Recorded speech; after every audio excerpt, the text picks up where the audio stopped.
Have you ever felt like running away from something you were meant to do? What if that something was a direct command from the creator of the universe? Welcome to Tyv's Media, and today we're re-diving deep into one of the most astonishing stories ever told, the story of Jonah. Our story begins with an ordinary man, Jonah, son of Amittai. He wasn't a king or a great warrior, but a prophet. One day, God gives him a clear and urgent mission: go to the great city of Nineveh and preach against it, because its wickedness has come up before me. Now, Nineveh was the capital of Assyria, a powerful and ruthless empire, and an enemy of Jonah's people. Imagine being asked to walk into the heart of your enemy's territory and tell them they're doing everything wrong. Jonah's reaction: he ran. He headed in the complete opposite direction, down to the port of Joppa, where he found a ship bound for Tarshish, as far away as he could possibly get from Nineveh and, he thought, from God's presence. He paid the fare, went aboard, and sailed away, hoping to escape his calling. But here's a lesson we learn early on: you can't outrun destiny, and you certainly can't hide from God.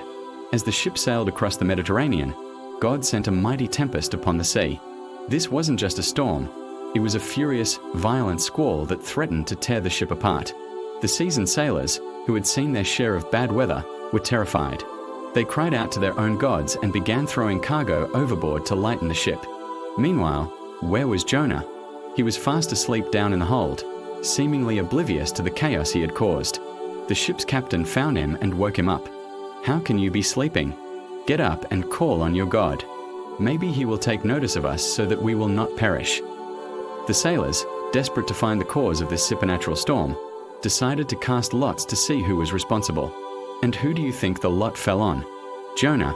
They confronted him, asking, "Tell us, who is responsible for this calamity? What is your occupation? Where do you come from?" Jonah confessed, "I am a Hebrew and I worship the Lord, the God of heaven, who made the sea and the dry land." He told them he was running from God. The men were even more terrified. The sea was growing wilder by the moment.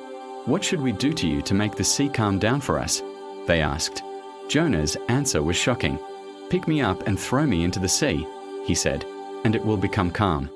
I know that it is my fault that this great storm has come upon you." The sailors, to their credit, tried everything else first. They rowed with all their might, trying to get back to land, but the raging sea was too powerful. Finally, seeing no other option, they prayed to God for forgiveness for what they were about to do. Then, they took Jonah and threw him overboard. Instantly, the sea grew calm. The men were filled with awe, and they made vows to the one true God. But Jonah's story was far from over. As he sank into the depths, it seemed like the end.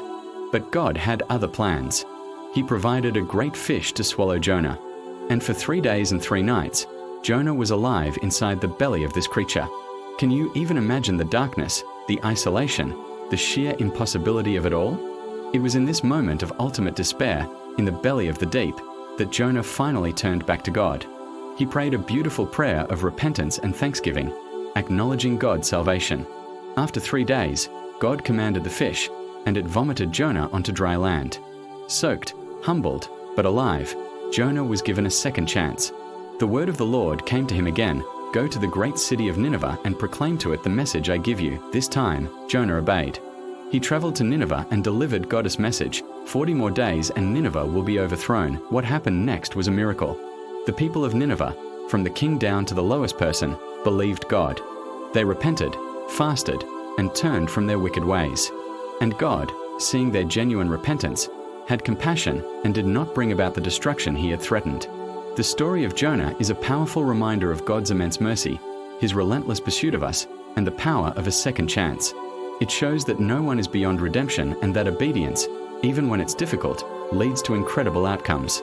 Thank you for joining us on this incredible journey. If this story moved you, please give this video a thumbs up, and don't forget to subscribe to Tyv's Media for more powerful stories from history. We'll see you in the next video.